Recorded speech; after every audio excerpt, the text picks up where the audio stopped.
Kader Partai Demokrat Susilawati diduga berkomentar rasis saat Anies Baswedan live di TikTok. Ujaran rasis dari partai incumbent dulunya, partai yang pernah menjadi penguasa di era pemerintahan SBY ya. Tentu kita menyayangkan ya sikap rasis tersebut. Saya tidak menganggap bahwa ya orang melontarkan itu merugikan Anies. Justru Anies makin terlihat besar ya. Banyak yang mendadak jadi bodoh tak sesuai dengan pendidikan dan jabatan yang dia punya. Apa negeri ini banyak orang berpendidikan tapi tinggi tapi bodoh dalam bernarasi. Ya kita juga heran kok bisa bernarasi yang sifatnya rasis seperti itu lalu mengatakan sebagai bela negara, pertahanan keamanan dan lain sebagainya. Agak aneh ya.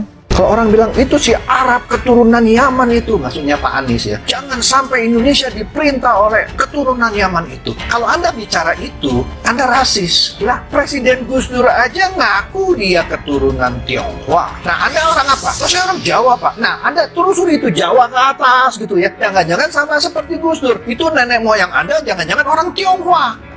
Jadi jangan bilang jangan sampai itu negara Indonesia diperintah oleh Arab Yaman itu. Anda rasis.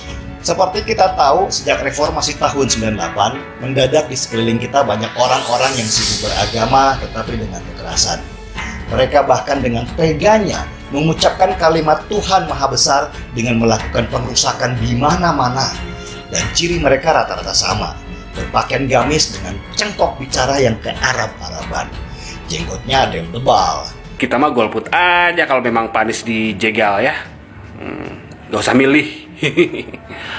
Yang bisa mengalahkan Pak Anies Baswedan itu hanya kecurangan. Pokoknya kita pantang mundur ya.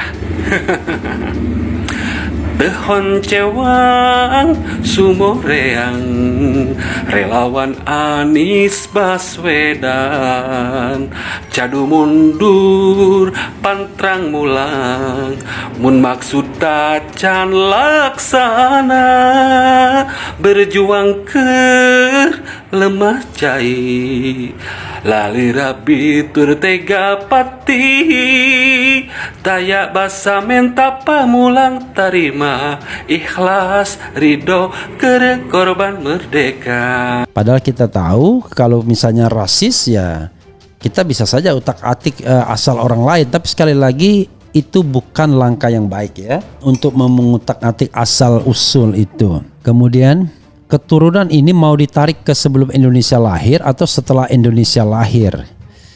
Gini saudara sekalian ya, yang namanya orang Indonesia itu ya adalah warga negara sejak kelahiran dan tidak pernah menerima warga negara lain sejak karena kehendaknya sendiri. Jadi orang seperti Anies, Ahok yang warga negara sejak kelahiran ya kita nggak usah persoalkan lagi. 2014 Anies itu sudah dibeginikan. Mau dia dianggap sebagai implementasi Suriah. Jadi di tahun 2017, tahun sebelumnya dia sudah divonis nanti kalau Anies jadi gubernur DKI ini akan jadi Suriah Jakarta ini. Sekarang 5 tahun jadi gubernur, mana nggak ada ciri-ciri Suriah sama sekali, nggak ada. Jadi klaim-klaim mereka itu bohong semua, jadinya nggak terbukti. Maka kalau sekarang dibully lagi dengan isu yang sama, itu namanya apa? Mengulangi kesalahan, masuk ke lubang yang sama. Nah ini jangan ulangi. Nah sekarang masih muncul juga itu, dianggap Yaman kayak, dianggap Al-Qaeda kayak, dianggap apalagi Suriah kayak. Serem kalau saya lihat kampanye-kampanye anti Anies di media sosial. Susilawati merupakan salah satu pengurus di Partai Demokrat. Ia menjabat Wakil Kepala Departemen Luar Negeri dan Keamanan Nasional BPPPD tahun 2020 sampai tahun 2025. Kemudian menuai kontroversi ketika berkomentar rasis kepada Anies Baswedan melalui akunnya @susilawati2. Kader Partai Demokrat bernama Susilawati ini diduga berkomentar saat Anies live TikTok. Yang dikhawatirkan bangsa Yaman bermigrasi ke Indonesia, sementara Yaman negaranya SDG dan selalu berkonflik bahkan dengan saudara sebangsanya Sebri dan BS menular ke Indonesia.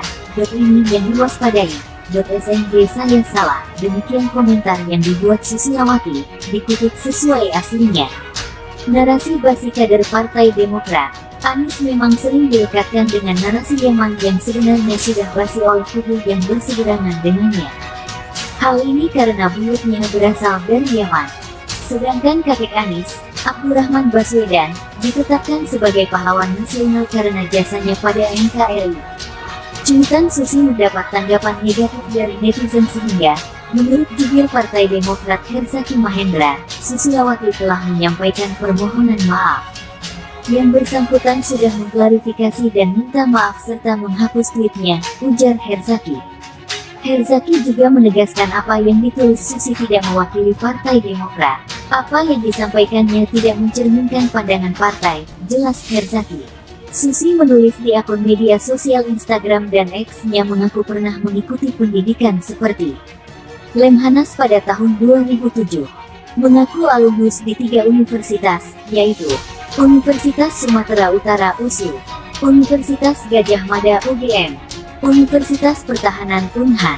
Dia pernah juga mencoba jalan untuk maju di Pilgub Sumut 2018. Namun, cita-citanya kandas. Saat itu Pilgub diikuti 3 pasangan, yakni Jarod Saiful Hidayat Sihar Sitorus, Edi Rahmayadi Musa Rajeksa, JR Saragi Angka Selian.